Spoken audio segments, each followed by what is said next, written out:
Uruguay lleva más de 50 días con menos de 200 casos nuevos de coronavirus diarios y en algunas jornadas se registraron menos de 100.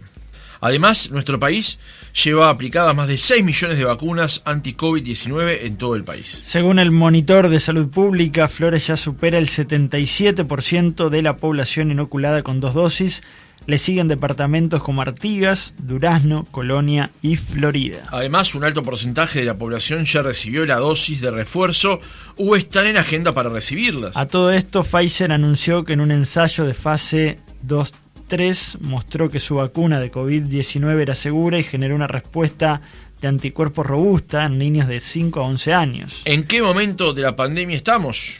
Lo conversamos esta mañana con Eduardo Savio, infectólogo y coordinador del Comité de Inmunizaciones de la Asociación Panamericana de Infectología. Doctor Savio, ¿cómo le va? Buenos días, gracias por atendernos. Buen día, un gusto estar con ustedes y su audiencia. Doctor, para darle contexto al reportaje, ¿en qué momento estamos hoy de la epidemia en Uruguay? Uruguay se encuentra desde hace muchas semanas en una zona de baja transmisión comunitaria, donde el nivel de contagios claramente ha caído y ya hemos salido de las situaciones vividas durante tantos meses de sobrecarga asistencial, con ocupación de CTI, hospitalizaciones, etc. O sea, estamos en un muy buen momento, gracias a la vacunación, con un camino largo por recorrer todavía, porque lo que hemos aprendido también de las vacunas es que con el tiempo la inmunidad que genera va declinando.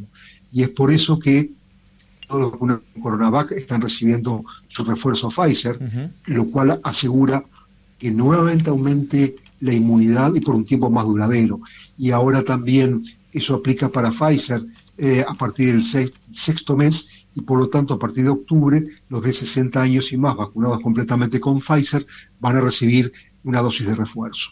Y en ese camino estamos, o sea, nos espera un tiempo muy largo de vacunación, de revacunaciones en distintos grupos y en ir incorporando nuevos grupos etarios, que solo nos quedan los niños, cosa que en algún momento se va a tener que hacer cuando haya más evidencia y una convicción absoluta de la seguridad, de eficacia y todos estos aspectos en los niños, ¿verdad? Ahora le vamos a preguntar por el tema de la vacunación de niños, porque además hay todo un contexto para esto, sí. Pero doctor, déjeme volver un segundo al comienzo. Usted hablaba de una baja transmisión comunitaria y también de que esto se da gracias a la vacunación, y también mencionaba específicamente el tema de las dosis de refuerzo. En algún momento, desde las Naciones Unidas, digamos, la OMS, se hablaba de que tal vez no había que ir a fondo con este tema todavía. El ministro de Salud Pública dijo negativo central a eso, y usted apoyó que Uruguay fuera por este camino. ¿Por qué? ¿Por qué hay que ir por el tema de las dosis de refuerzo? Porque está demostrado claramente que con el transcurrir de los meses, sea cual sea la vacuna que uno recibió, la inmunidad que ganó va declinando, va perdiendo, y llega un momento que uno puede enfermar. Entonces hay que diferenciar lo que es vida real, la necesidad de refuerzo, y lo que opina la OMS, que a veces es una opinión más bien de carácter político y de, digamos, congraciamiento con países que ellos mismos saben que nunca van a poder llegar por sí solos a la vacuna. O sea, insisto, una cosa es lo que diga la OMS y otra cosa es lo que es completamente real y demostrado. No todo es discutible en los terrenos políticos en los que ellos se manejan. Doctor Savio, quisiera consultarle respecto a la cuestión de la tercera dosis. Días atrás se dio una discusión por parte de la FDA de los Estados Unidos, en donde un panel de expertos no recomendó la tercera dosis para menores de 65 años sin comorbilidades. ¿Usted siguió esa discusión? Sí. ¿Por qué se planteó esta disyuntiva? Porque realmente Estados Unidos es un país que se detuvo en la vacunación en 53% más o menos, ¿verdad? Entonces ahora están totalmente desbordados por la Delta, en primer lugar, y de 1 de cada 5 casos que aparecen hoy en los Estados Unidos, bueno, son ese 1 de cada 5 es por Delta. Entonces, lo que ellos quieren, sabiendo leer un poco, es intentar contar con vacunas para cubrir más ampliamente a toda esa población no vacunada que tiene. Entonces, el refuerzo lo recomiendan de 65 años y más, cosa que es clarísimo, y dejan ese espacio abierto a los menores de 60. Yo lo atribuyo a situaciones peculiares de ese país y no a otra cosa, ¿verdad? O sea, no siempre tenemos que mirarnos en los espejos de la OMS, la FDA, la EMEA. Cada país va haciendo su experiencia, nosotros la hicimos, la región la hizo, y sabemos ya lo conveniente o no de vacunar y revacunar, y a quién sí y a quién no. Uh-huh. Doctor Savio, dada esta baja transmisión comunitaria que hacemos mención y el escenario con el que encarábamos el reportaje, ¿Uruguay puede dejar sin efecto o se encaminaría a dejar sin efecto la emergencia sanitaria, por ejemplo? En realidad, ¿o no es momento todavía? No, digamos, no es momento por todo lo que hemos hablado, ¿verdad? O sea, yo sé que se habla, son señales que se quieren dar, de apertura, etcétera, pero no es momento cuando usted tiene siempre 100 y pico de casos todos los días en el país, desafortunadamente concentrados básicamente en Montevideo y Canelones, y donde cada caso que hay genera casos secundarios. O sea, una cosa es tener transmisión comunitaria baja, la otra es tener continuamente y a diario enfermos. Y además otras cosas que hemos ido aprendiendo con la pandemia. Muy bien, muchos se enferman y se recuperan, pero otros enferman y mantienen por mucho tiempo síntomas, lo que hoy llamamos el COVID largo, y muchos de ellos quedan con secuelas realmente discapacitantes, básicamente lo respiratorio. O sea que ya no solo hay que prevenir la infección con vacunas, tratar a los enfermos, sino que hay que empezar a abrirse a tratar a ese número importante de personas que quedan con secuelas realmente difíciles. Por lo tanto, vamos a no tildar de emergencia sanitaria, pero tenemos un problema sanitario que se va a prolongar por muchísimo tiempo, ¿verdad? Y eso tampoco lo podemos ignorar, porque cuando uno no mira con perspectiva, toma malas decisiones. ¿Y se puede prever hasta cuándo? Sí, por ejemplo, hay como un consenso, digamos, a nivel de lo que es por lo menos vacunación, es que todos los países del mundo tienen que estar preparados para hacer sus proyecciones y contar con vacunas durante todo el 2022-2023, o sea, los 2 años que vienen. Por lo tanto, otra forma de leer es que hay un consenso también en que esta situación de pandemia va para muy largo también, básicamente porque la mitad del mundo no está vacunada, claro. y es una realidad con la que tenemos que convivir. Yo creo que en un buen tiempo va a pasar que SARS-CoV-2 se va a volver una enfermedad endémica, claro. Cada tanto van a aparecer algunos casos, como pasaba con H1N1, y que seguramente todos demos una vacunación anual. Es una forma de mirarlo, pero bastante realista, me parece. Doctor, ¿por cuánto tiempo entonces deberían seguir las medidas no farmacológicas con respecto a la emergencia sanitaria del SARS-CoV-2? Todas esas medidas de protección no farmacológicas van de la mano de las vacunas, porque si no falla todo, incluyendo la vacuna. Hasta que el país no esté completamente, todo el país en verde de Harvard, con contagios mínimos, esas medidas tienen que ser mantenidas. Y la que más debe ser mantenida es, en primer lugar, el uso de tapabocas en espacios cerrados. Eso es esencial. Y en segundo lugar, la ventilación cruzada y continua de todos los ambientes. Son las 2 medidas de protección no farmacológicas más eficaces y junto con las vacunas lo que ha contribuido a mermar el impacto devastador de SARS-CoV-2 en el mundo, ¿verdad? Eso ya ha llegado para quedarse. Ahora, teniendo en cuenta que las hospitalizaciones y los fallecimientos se han reducido considerablemente, ¿no pasa a ser una enfermedad más con la que conviviremos? Usted algo ha dicho, que vamos a convivir de manera endémica con esta enfermedad, pero ¿qué sentido tiene mantener entonces las medidas teniendo en cuenta que ya la gente no va a morir por esta enfermedad? Es que tiene mucho sentido, porque levantar todas las medidas ahora conduciría a un número muy importante de contagios, una sociedad donde convivimos vacunados con no vacunados, parcialmente vacunados con completamente vacunados.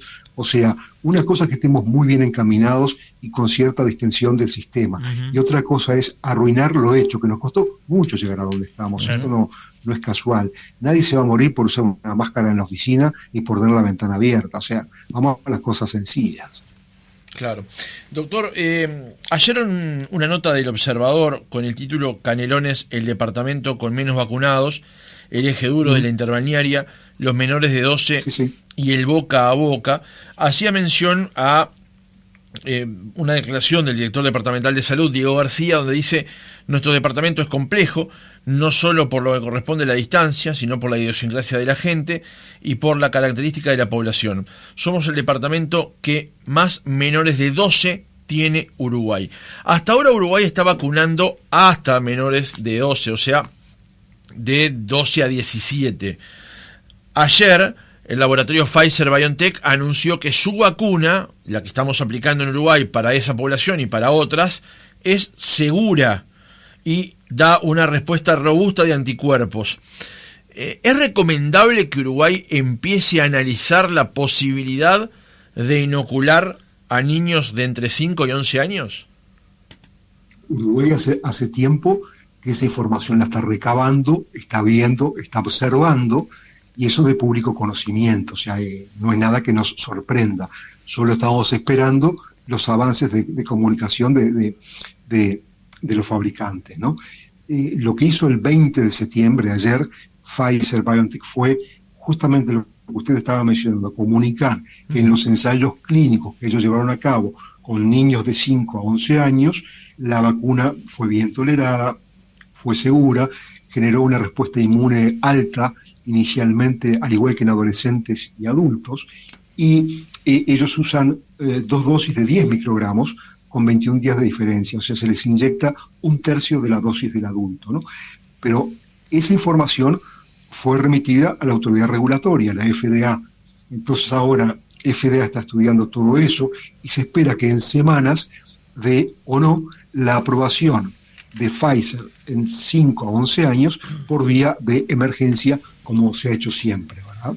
Lo mismo está pasando con la otra RNA mensajero Moderna, y bueno, se van a presentar a la FDA y a la EMEA, y lo que uno ve que con el tiempo, si los resultados realmente son buenos, si realmente se confirma que fue un número suficientemente amplio como para evaluar en forma robusta eficacia, seguridad, efectos adversos, todo lo que sea, bueno, va a empezar a aplicarse en el mundo, porque no se olvide que usted puede tener todo un país muy vacunado, estamos de acuerdo, el virus sigue estando siempre, pero si usted vacuna 12 para arriba, el virus va a caer en los niños, como está pasando en Estados Unidos, que las hospitalizaciones se dan en niños, lo que antes nunca pasaba, y han tenido incluso casos graves.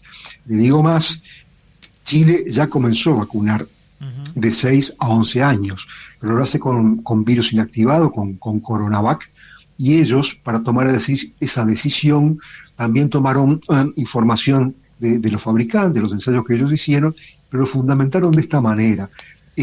Chile, un país altamente vacunado, solo le quedan los menores de 12 para vacunar, y entonces ven que la enfermedad impacte mucho en ellos, básicamente porque Chile también tiene ya la introducción de la variante Delta altamente transmisible. Por suerte, Delta, tanto en Chile como en Uruguay y otros países de la región, no tuvo una dispersión tan brutal como sí pasó en Estados Unidos, en Europa, especialmente Reino Unido, pero ante la inminencia de una variante altamente transmisible circulando, es que ellos, digamos, iniciaron la vacunación en niños. Doctor, un dato para volver sobre el punto que usted mencionaba recién. La vacuna de Pfizer-BioNTech para esta población de 5 a 11 años es 1/3 de la dosis que se utiliza para mayores, sí. y la ventana es de 21 días, ¿no? Sí, exactamente, 10 microgramos al día 0 y 10 microgramos al día 21. Esa es la forma que ellos lo plantearon en todos los ensayos clínicos que hicieron, y con esa dosis y con esa separación entre una y otra fue que obtuvieron los resultados que obtuvieron, que les permitió solicitar la aprobación por vía de emergencia.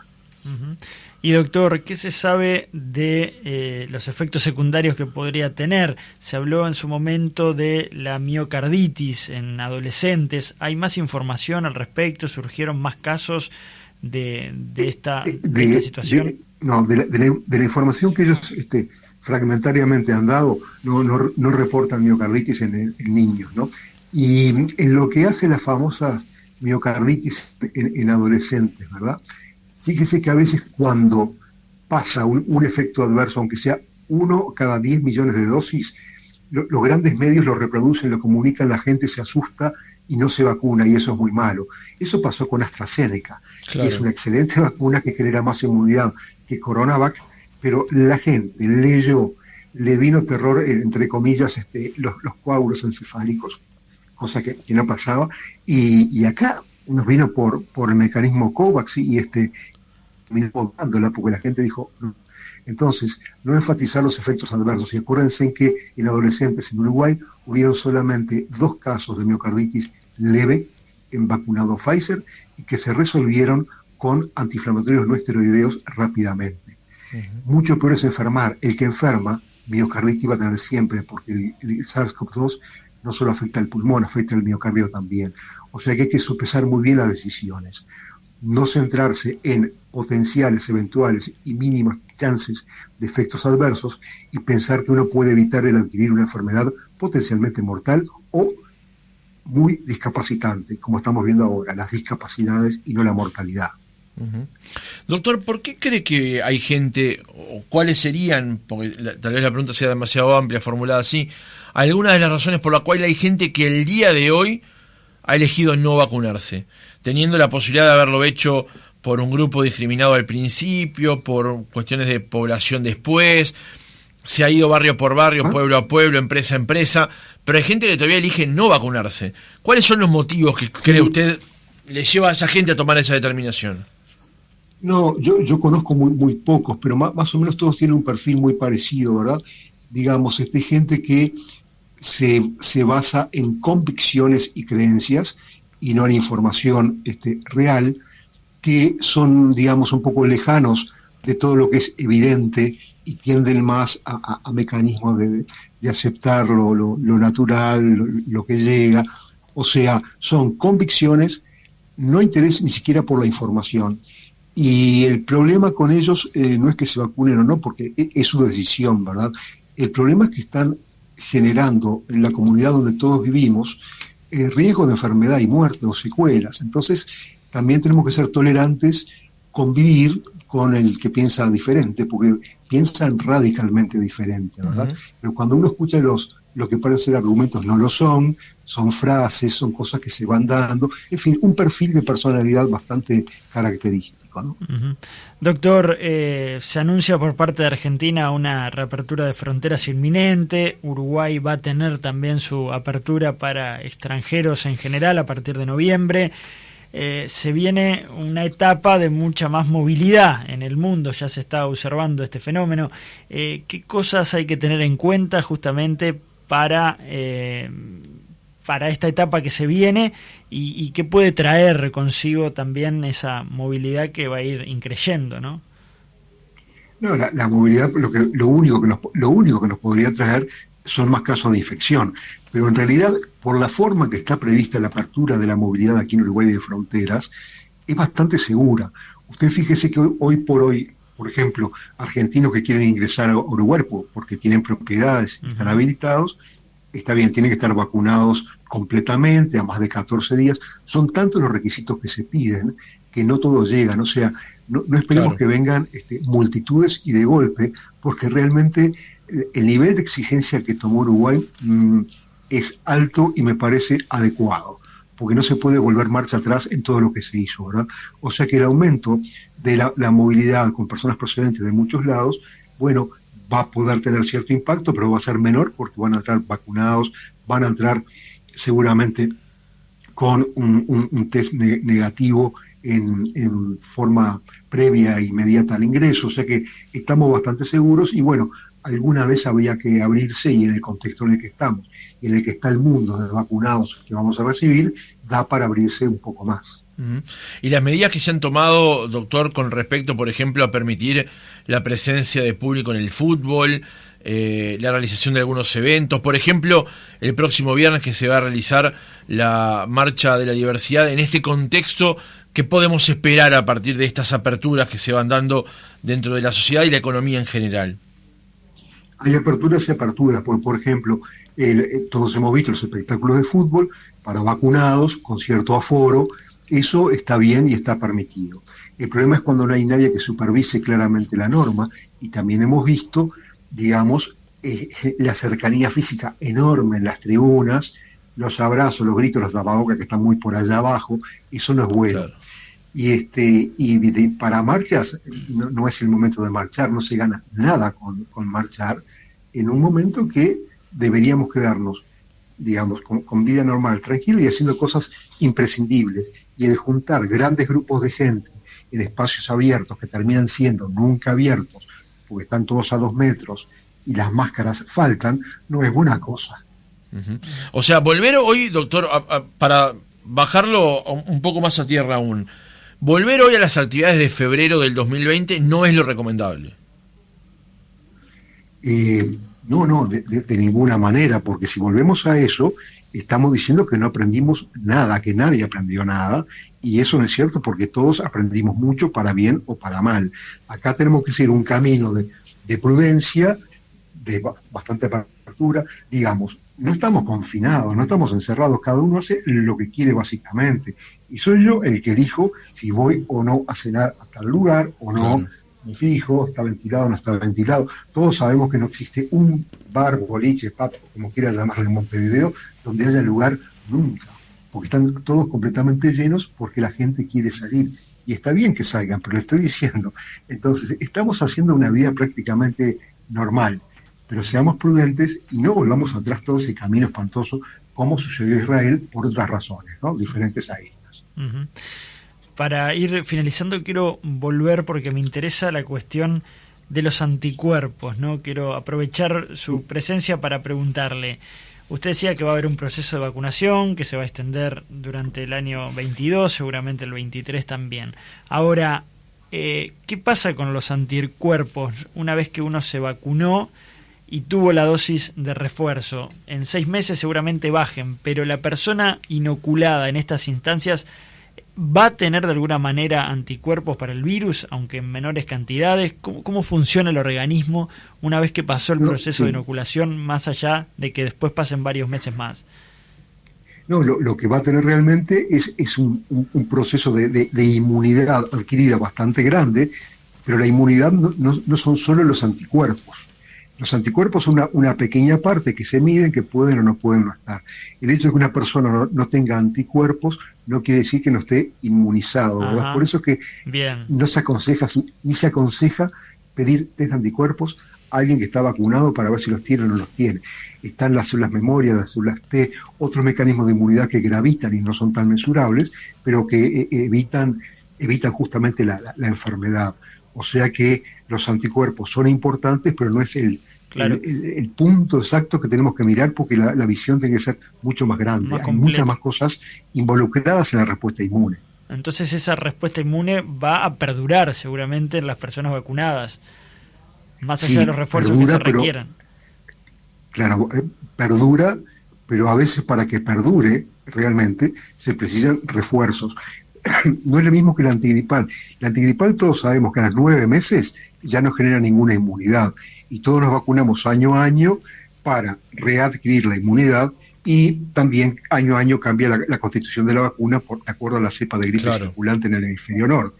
Pero entonces, un poco extrapolando, uno dice, bueno, yo de aquí en más lo que espero es seguramente revacunarme año a año para mantener los niveles de inmunidad que tengo adquiridos. Uh-huh. Y además las vacunas van evolucionando y se van perfeccionando. De repente en un tiempo se llega a algún mecanismo que no tenga por qué hacerse un refuerzo anual y se haga a los 5 años o nunca, como pasa con otras, ¿verdad? Uh-huh. O 10 años, como pasa con la vieja antitetánica, que nadie cuestiona. Claro. ¿Y el virus pierde intensidad cuanto más personas van adquiriendo inmunidad? Claro, era lo que se llama la famosa inmunidad de rebaño. Cuando el virus no encuentra en quién alojarse, bueno, dejará de estar, porque el virus ¿dónde vive? Dentro de las personas. Claro. Y si la persona no lo recibe porque tiene defensas contra él, en algún momento va a tener que gravitar muy, muy poco. Uh-huh. Doctor, déjeme volver un momento al comienzo del reportaje, porque usted dijo dos palabras que me dejaron pensando, que son secuelas discapacitantes. Hasta ahora, y por lo menos la evaluación o el monitoreo que se hace en Uruguay, ¿cuáles son esas secuelas discapacitantes?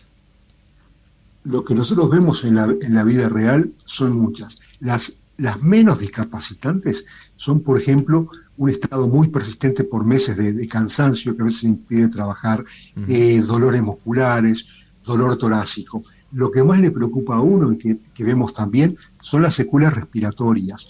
SARS-CoV-2 afecta predominantemente al pulmón, es capaz de generar fibrosis pulmonar, alteraciones pulmonares irreversibles que llevan a la insuficiencia respiratoria en algunas personas, a la necesidad de una rehabilitación respiratoria que no siempre se puede.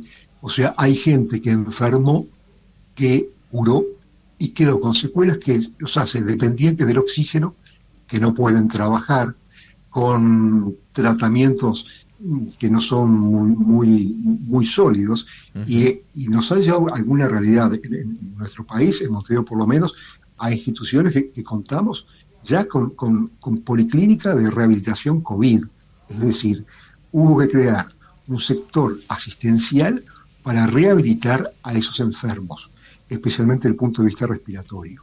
O sea que nuevamente ya no pensamos en infección, enfermedad, sino que ahora encima estamos conviviendo y tratando las secuelas de todo eso. Le iba a preguntar si el sistema de salud estaba preparado para eso, porque usted me está respondiendo que hay muchas instituciones ya que están trabajando con estas policlínicas de recuperación COVID. Todo lo aprendimos sobre la marcha. Entonces, cuando usted tuvo que lidiar con el hospital lleno, el CTI lleno, los domicilios llenos, y bueno, y fueron saliendo y se fueron recuperando y la gente vivió y vimos que algo malo pasaba, todos aprendimos en nuestra experiencia nacional e internacional y fuimos capaces de generar espacio para lo que hoy importa para muchos, que es la recuperación de las secuelas, ¿verdad? O sea, lo que para muchos parece que no fue nada en estos 2 años, para otros fue muchísimo, en lo que hace a aprendizaje y a ver perder vidas y a ver salvar otras, y ahora, digamos, lidiar con mejorar la calidad de vida de algunos sobrevivientes. Claro. Doctor, ¿y estas policlínicas de recuperación tienen también instancias de atención psicológica? Eso cada uno lo deriva. En general, cuando vienen estos pacientes, vienen más que nada por patologías respiratorias. Ajá. Pero nosotros lo derivamos, sí, a psicólogo o algo, porque son mecanismos. Una persona sana, trabajadora, que adquirió COVID, que estuvo de día en CTI, se fue para casa y quedó así, obviamente necesita un apoyo psicológico muchas veces, o es la familia la que lo demanda para ella, ¿verdad? O sea, en estas áreas donde atendemos secuelas de COVID, es algo muy interdisciplinario, ¿verdad? Lo ve el neumólogo, lo ve el internista, el psicólogo, los fisiatras, que tienen un papel muy relevante, claro. Y ahí se va llevando la situación. Uh-huh. Ya en el cierre, doctor, usted hablaba de la presencia de la vacunación en Uruguay, de las 2 dosis, de las terceras dosis, de la posibilidad ya de vacunar menores, incluso de seguir profundizando en ese sentido. Pero hay países donde la vacunación realmente es escasa o escasísima, y eso también, por lo que hemos comentado y conversado aquí con profesionales como usted, nos advierten de que eso es un riesgo potencial, no solamente para esos mismos países, sino para la población mundial. ¿Cuál es el grado de gravedad o de riesgo que presenta que haya países donde la vacunación realmente sea tan escasa? Y que realmente, mientras eso persista, que va a persistir por muchísimo tiempo, el virus va a seguir circulando en el mundo. Hay mucho intercambio de personas, de bienes, de servicios, la gente se moviliza mucho por muchas razones, y eso va a generar extensión de casos en muchos países, ¿verdad? Ya no estamos hablando de la erradicación del SARS-CoV-2. Usted piense que, por ejemplo, la famosa polio, que hace décadas que se espera su erradicación, nunca pudo ser erradicada en el mundo. ¿Y por qué? Básicamente por núcleos muy duros de países que decidieron no vacunar, evitar a como sea la vacunación por razones religiosas, convicciones o políticas, como pasa en Afganistán, como pasa en Nigeria, que son los brotes activos de la famosa polio erradicable. Imagínense de lo que hablo, ¿no? Claro. Entonces, pensemos en COVID, tenemos para mucho. Doctor Eduardo Savio, infectólogo, coordinador del Comité de Inmunizaciones de la Asociación Panamericana de Infectología, gracias por haber estado esta mañana con nosotros. Bueno, un gusto estar con ustedes y será hasta pronto. Buenos días. Que lo pase muy bien.